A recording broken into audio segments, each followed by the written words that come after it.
look at him. Look at him. He's all looking lovely, isn't he? He's ready for us. That's right. I haven't got my Kerfuffle merchandise, so I had to go without. All right. Stop. Don't go straight in and have a dig within the first 2 minutes. It's almost as professional. Josh, as usual, we don't do any sort of foreplay here. We're straight into it. So we will. So don't swear. Not that I know you would do or anything like that. But are you streaming, Simon? I might try. Good morning, Josh. How you doing? Yeah, doing really well. It's fantastic to be here and to be able to spend some time with two of the best in the UK. Two of the best. Come on, that's not being very pejorative. You heard it here first, folks. That's exactly right. We needed to make sure we got it right, so it's all good.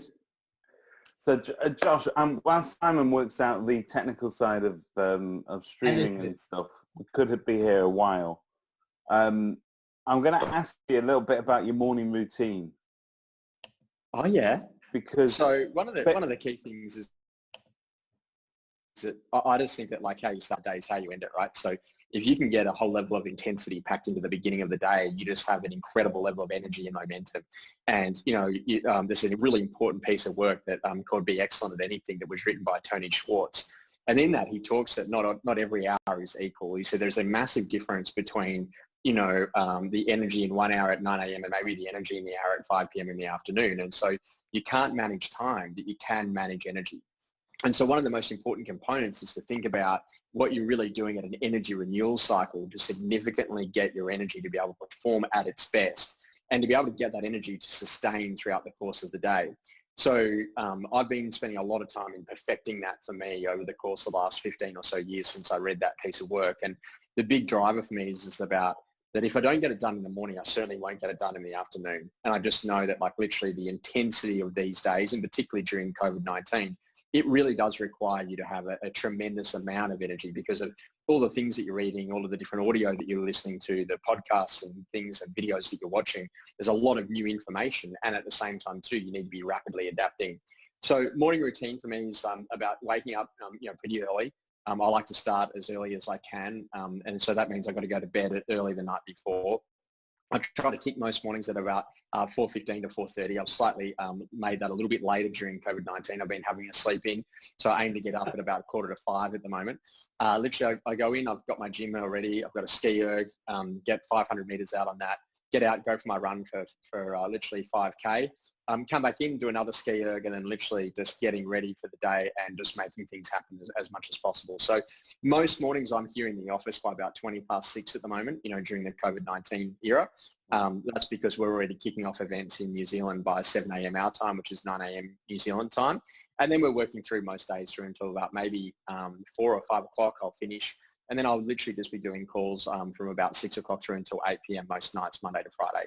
So it's a very significant change to what it is that I do because I haven't been on a plane for literally 40 days straight. In fact, I've slept in the same bed for 40 nights in a row after having an illustrious lifestyle of being in a different bed every 2 to 3 nights, purely based on where I was geographically training.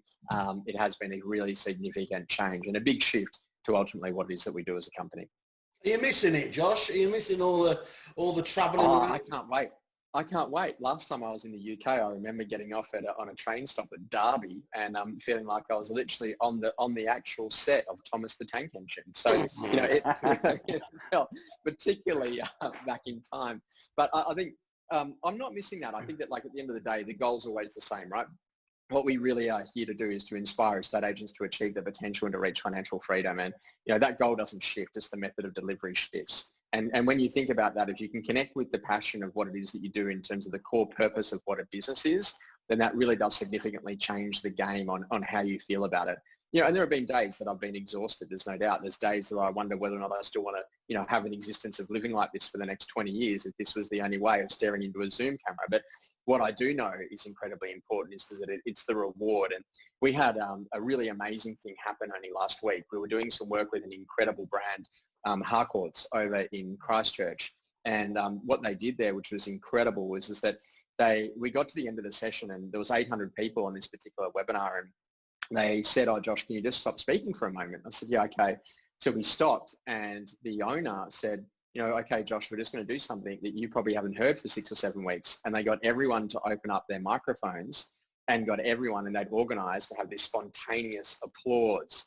And I haven't heard a crowd applause for like 5 or 6 weeks, because I'm so used to people just shutting down the Zoom call, just, okay, cool, see you later, bang, just kind of gone. Whereas when you do a live event, and not on an ego level, but there is just an incredible sense of fulfillment in hearing appreciation for work well done. And that if you've really put in energy to deliver a great conference or a great training session, there is just that rewarded mechanism. Forget the financial side of it. I would probably not be that successful financially if I didn't have someone coming in the background to make sure that all the invoicing goes out for the different things that we do. Because if you can connect to purpose and you can do it well, and you can really get that level of appreciation from an audience, that's the thing that gives you the level of energy and the drive to want to do more of it. And I think that that's a really important thing for people to understand is that human interaction plays a significant role and a significant bearing in the fulfillment and the meaning and the purpose of what it is that you do as an estate agent. And I think that, as soon as we're legally allowed to get back and do viewings and get back in front of clients and to have that workforce, that ability to be able to work out of an office and see our friends and family again and, be a part of that, it's going to be a huge change. And this is a industry-altering, life-altering, significant event that will literally change the entire course of the human race going forward, because, our appreciation, our connectedness, our community, what it is that we're doing to significantly drive and change the way that we do business. There's decades of change that have literally happened in weeks here. And this has been a really important time for people to be able to see the future of the industry in a completely different way. Certainly in Australia, we've seen the adaptation of video tours, what we've been doing in terms of vendor meetings, owner meetings, landlord meetings, tenant meetings, Zoom meetings with our entire landlord database, and customer base. Like, it has been a really significant shift. And this is what I want people to think about is that, we have become more connected to our communities. Our waterways are looking amazing. The environment is actually thriving. We're in a position right now that we are literally working out whether or not we want to be staying at home with our family ever again, at this point. And I think that, like, that whole Viktor Frankl idea is that, we're another day closer to this being done. I've not for one, counted down the number of days. And this has been an issue certainly in the UK, and certainly one that I've seen in New Zealand, where in New Zealand they had a 28-day countdown. And I saw people on Instagram, we're at day number 1, and by the time they got to the end of the week, we're at day number 7. And by the time they got to the end of day 14, they were like kind of done. And I'm like, don't do that. What Viktor Frankl says in his book, In a Man's Search for Meaning, is that you must at all times be in a position that you're thinking about what's ahead. And what I've been saying to myself is that I'm another day closer to being able to stand in front of a crowd. I'm another day closer to being able to come and see, Simon and David live in the Kerfuffle podcast studios in London. And this is the thing that literally drives me in the morning to want to get up. Is to think that one day is possible to be able to go and to make that happen. I think that's the thing that you've got to realize is that life has been completely reimagined. 90% of the business that I run is illegal right now. And that's because you can't stand in front of a crowd, you can't do an audience, you can't run a live ticketed event, you can't do any of those things. But interesting enough, we had to adapt, we had to pivot, and we pivoted a lot. And that pivot has made a really huge difference in terms of not only the financial success, but most importantly, the success of our clients and the success of the people that get to work inside of my company.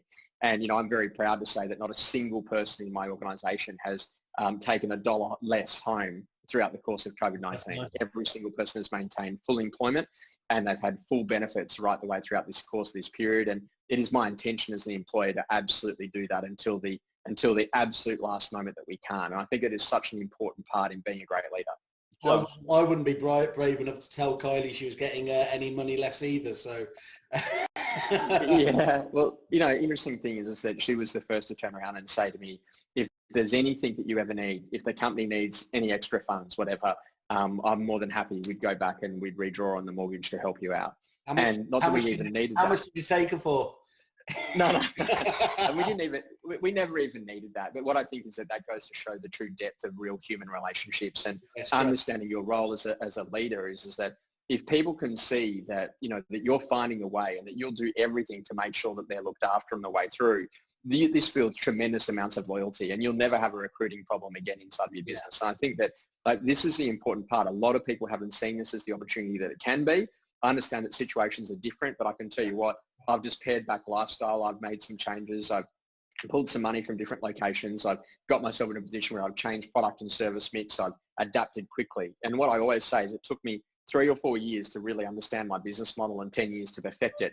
In this particular case, it's taken me about 8 to 9 days to understand my business model. And I think, not being too egotistical, but being in a position, I think it's probably taken me 14 days to perfect it, where we're very clear about how the business runs and operates, what our revenue streams are going to be, what our cost mechanisms are, what our profit margin looks like inside of the business, how we're actually helping clients to be highly successful, and ultimately keeping on top of what is an incredible amount of new information about what's happening in Australia, New Zealand, and the UK, and the UAE, the 4 markets that I concentrate on. And then also too, the states and the territories here in Australia all have different legislation at this particular point in time about what we can and can't do as an estate agent. And so to be at that cutting edge, the requirement to have that level of knowledge really means you need to focus your time and energy to get the momentum that you deserve. I think you just hit the nail on the head there, though, Josh, isn't it? And we've spent a lot of time now talking to people about company culture, and it's very easy to put slogans up on the wall and actually then to act in not the way that reinforces. It just makes it totally transparent and feels false. What we've really been blown away by those people that have had teams respond in the way that you did there. Ryan Wolfenden, who is a great agent down here. He's come to a few of your bashes when you've been over. And he had exactly the same sort of input from his team that yours did. And indeed, one of his young guys, George, said, look, don't pay me a basic at all during all this. I'll just take commission on anything we do. And I think that kind of, that brings to fore, doesn't it, more than anything else, the culture that you've got in a business when the chips are down like this. I think the big thing about it is that are the chips down? Like, I know that we've got some restrictions and things that are in play, but this is like literally, this is getting ready for the rebound. And like, if you have not used the last 6 or so weeks, to really position the business for what happens post, then you're going to be in significant trouble. And I think that this is where the job is that we've got these incredible customer bases that sit inside of the database, so to speak, that literally people have never called, they've never connected with, and they don't deserve to have them as customers. Whereas ultimately what the best estate agents have done is that they've used this to strengthen relationships, to be able to set up for an incredible platform for the bounce back. And this is the whole key thing. I've never been worried about current performance. I'm not worried about this current particular second in time and when getting that sort of instant gratification. What I'm more focused on is that what am I doing today to build my business for its success in 25 years from now? Yeah. And if you start thinking about it from a long-term perspective, I've been running this business for 13 years. If I happen to have a 13-week intermission during the middle of, out of Act 1 and into Act 2, I don't want to bring back a business that's the same size as it was. I want a business double, if not triple the size. And the way that I'm going to do that is I'm thinking about new services and new products and new experiences for my customers, because when the mission and the purpose of a business is so clear, like literally you pivot and you make a decision to go there. And this is the amazing thing. Like a lot of people don't understand it, but a lot of people will ask me questions. Oh, your competitor's doing this and your competitor's doing that. And I say, okay, great, good on them. And I wish them all the success in their life. But I spend not a single second of my life worried about competitors or what they're doing. I spend every single minute of my waking life spending about what I can be doing to significantly help my customer. Because at the end of the day, if you are 100% customer obsessed, you will win this game.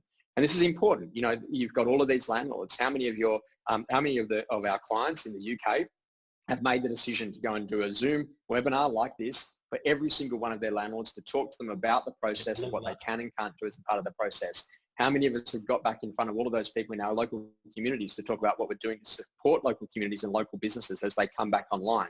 This is the chance where real estate agents are absolutely the fabric of incredible communities. And what they do really well is that they are connectors. They're connectors with people, because we deal with one of the most important in Maslow's hierarchy of needs, which is shelter. And when you understand the purpose of what we deal in, what we know is that the people will be fundamentally impacted by this for literally generations. And what is important to remember is that will force property transactions. there will be an incredible amount of volume that will come out the back of this. Tenants will want to move because they won't want to re-let or renew their existing lease because they'll be able to find better value in other properties that will remain vacant during this period. There'll be people that will want to buy, there'll be people that want to sell, that want to move to the country. Like literally it's forcing, and this is one of the big marketing campaigns we're running in Australia, is that we've never had this time before where people can reevaluate not only their relationships, reevaluate their work, reevaluate their home life. Like, you know, if you get into a position that you get to live with your partner at home for the course of 28 days, what they're telling me in New Zealand is that there's one of two choices. Either number one, a baby's due in about 8.5 months, or number two, there's a divorce coming on. And so if you think about that, the foundations of what make the real estate industry run are absolutely amplified by this set of circumstances. And this is the problem, is that I don't think that people are taking the opportunity serious enough, that this is a chance to reformat the business model. This is a chance to serve customers in new ways. And this is a chance to get rid of some of the old and to literally bring in the use of a high quality prop tech that substantially changes customer experience. And if you do that, you change the game. Yeah. Josh, last time we spoke, you're talking about shelter now, but last time we spoke, we were talking about the Australian bushfires. You told us a story about a friend of yours that literally just had the T-shirt on his back and he was sleeping, I think, in a caravan out the back of his office. How's he doing? I worry about really that well. No, he's doing really well now. You don't need to be worried at all. It's actually his birthday yesterday. Interesting conversation. The insurance company has come to the party and he's actually got the money sitting in the bank. They've paid fully out, and now they're in a position that they're looking to build a new home. And he goes, it just feels so bizarre to be in a rental property that the insurance company is paying for and being in a position I've got money in the bank to go and build a new house. So, you know, that's one of the great lessons about re-emergence and about the recovery. And this is what I want people to think about, is that this is a health crisis that turned into an economic crisis that is soon to turn into a trade war.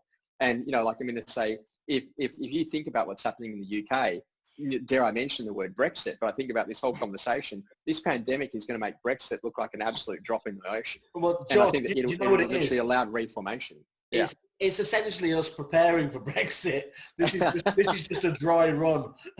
And I think that that's certainly the case, because this is going to force a lot of localization, the movement away from globalization, the movement into nationalism. You know, there'll be a whole range of things like that. And in Australia, our government's come out and said very clearly that we want the recovery to be led by small business. We want the recovery to be led by the local shop owners. We want the recovery to be led by that. And, you know, certainly that's an intention that as soon as we have the opportunity to be able to resume some of our normal services in our business, you know, we'll be putting people on. I have no doubt about that. And I think that this is what we did in our business model was really interesting, is that, you know, I think it took us a week too long to pivot. But one of the conversations that I had is I said, I want to assume that not another pound of traditional income comes into this business from this point forward. What are we going to do to go and serve that customer in new ways, in new product lines, new service lines, to achieve the end objective, the purpose of what we're here to do as a company? And when you start thinking that way, it forces you to think really differently about, well, what can you do as a part of this process? And I think that that's the really empowering thought, is that most people go into this negative spiral about all the things that they can't do. Can't go to a restaurant, can't leave my house, can't go out, can't do a viewing, can't do videos, can't do this. But what you can do is connect with customer base. What you can do is connect with your team. What you can do is to get ready for the rebound. And to me, that's the exciting proposition of what it is that we're doing. Like, you know, I only remember that maybe 3 years ago, Simon and Whale and I were at my house and we're talking about recording a podcast. And only maybe this time last year, we were in Seattle and we're talking about recording a podcast, and someone's like, oh, it's too hard. I don't know if we'll ever get there.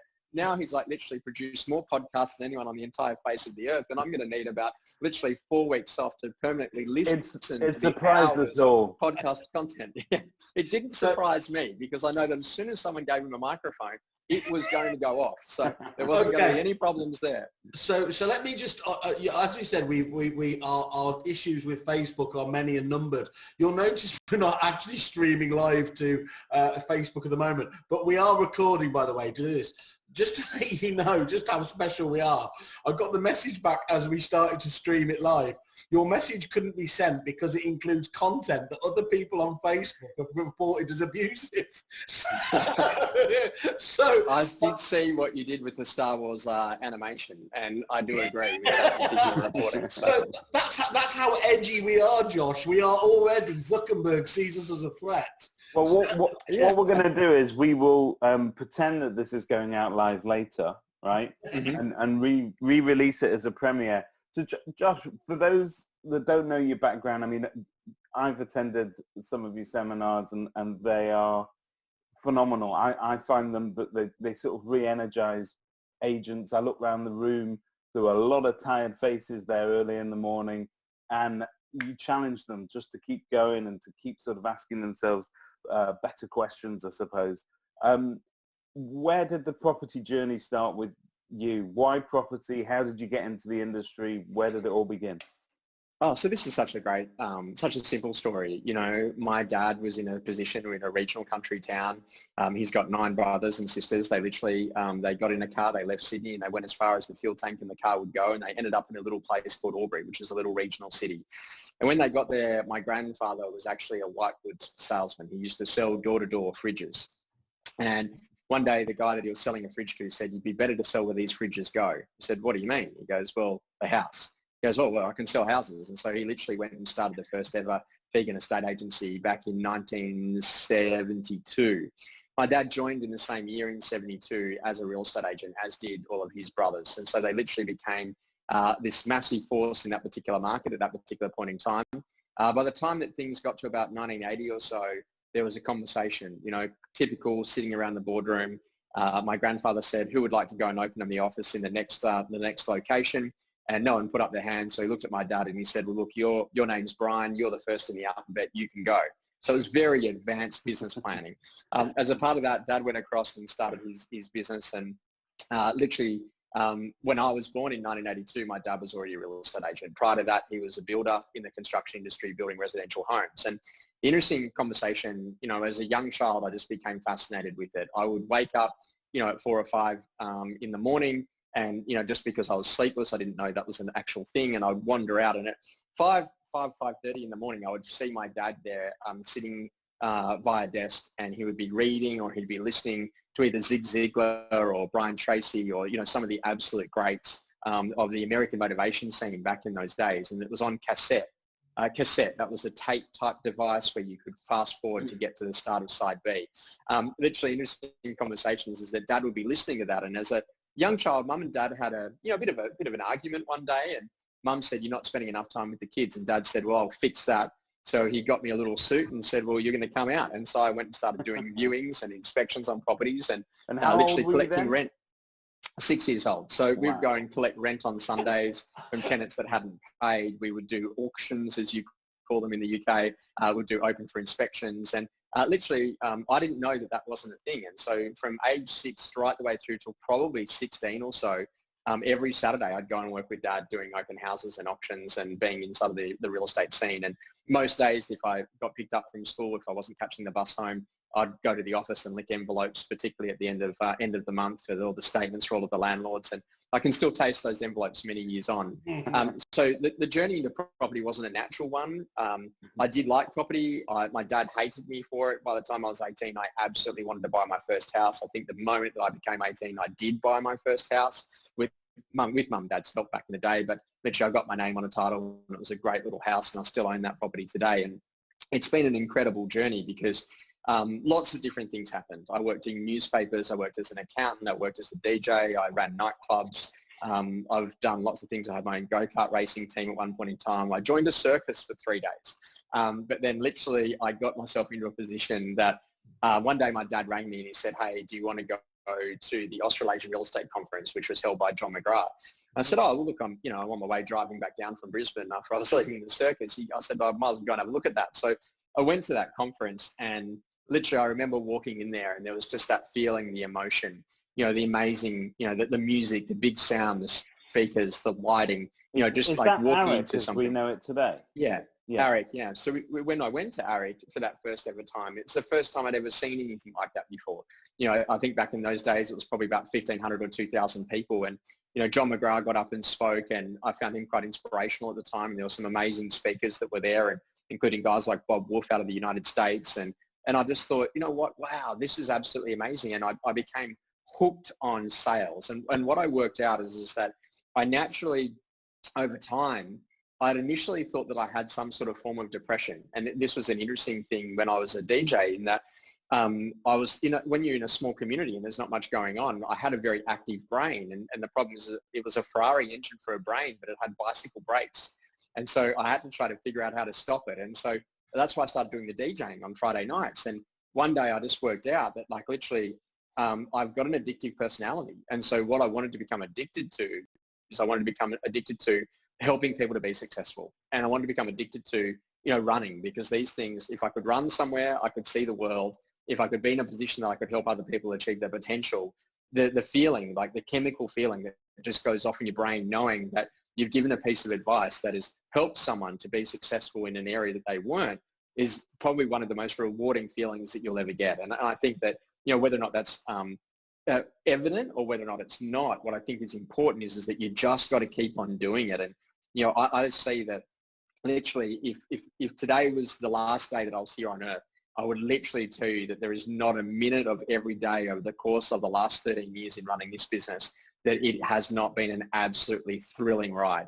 It has been absolutely amazing. It's been incredible. The clients that I've got to work with, the people that I've got to meet, the experiences I've got to have been absolutely astounding. And I think that this is the whole thing, is that a life becomes the way that it's lived. And if you live with intention, and if you live with purpose, and you live with capability, and if you live with the desire to be of service to others, then ultimately you put yourself into a position that life fundamentally changes for you. And to me, like, literally, the driver here is about getting passionate about what it is that you do and being able to show that passion in a way, but uplifting people. And I see that inside of my own team. The people that join my business are certainly not the people that leave. And I say that very proudly, because I don't want anyone to ever work for me and be stagnant. If you're going to join a personal development company, you need to personally develop. So, Josh, we spoke about Facebook before. And Mark Zuckerberg famously wears the same thing every day. Last time we met, you were wearing exactly the same thing. In fact, here's a picture of you with your lookalike brother, Oliver James, another fan of the show. How does that work for you? Do you literally open up that wardrobe, there's a million Josh Phegan suits there, you put on the Josh Phegan mask and go out to work? How does it go? Well, it's an interesting thing. I was actually working with Alexander Phillips, the #1 real estate agent in Australia. And, he's a phenomenal agent. He's become a very good friend. And, we've done a lot of work together.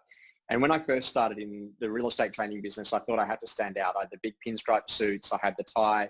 Back then I had hair. It was quite spiky, all of those things. And interesting enough, he said to me, he goes, "I'm going to say one thing to you." I said, "What's that?" He goes, "Every year Dior and Chanel have the same suit available, and it's always in a dark navy." So from that point of view, what I'm going to tell you is that you don't need to stand out. You need to fit in. You need to make people feel like they're just like you. Thank you, Josh, for your words of inspiration and and support as ever. Yeah, I think it's been a privilege and a pleasure, and I think that you're certainly very humble when you say that it's just this small little podcast. This thing has become an absolute beast, the Kerfuffle podcast. So I wish you continued success. I will be taking several weeks off to be able to listen to every single one of the episodes, but I do certainly wish you continued success. And if there's anything that we can do to help you here at the Josh Phegan Company, certainly for any of your listeners or for yourself, we're here to be to support the industry, and we do that in 4 different countries, in the UK, in New Zealand, in Australia, and certainly the UAE, and we will continue to do that whilst I'm graced with presence on the earth. So thank you so much to be a part of it today. Well, it's not about being a purple cow, it's about being a pink pony. So you take care, stay safe, Josh. Cheers, mate. Sounds good.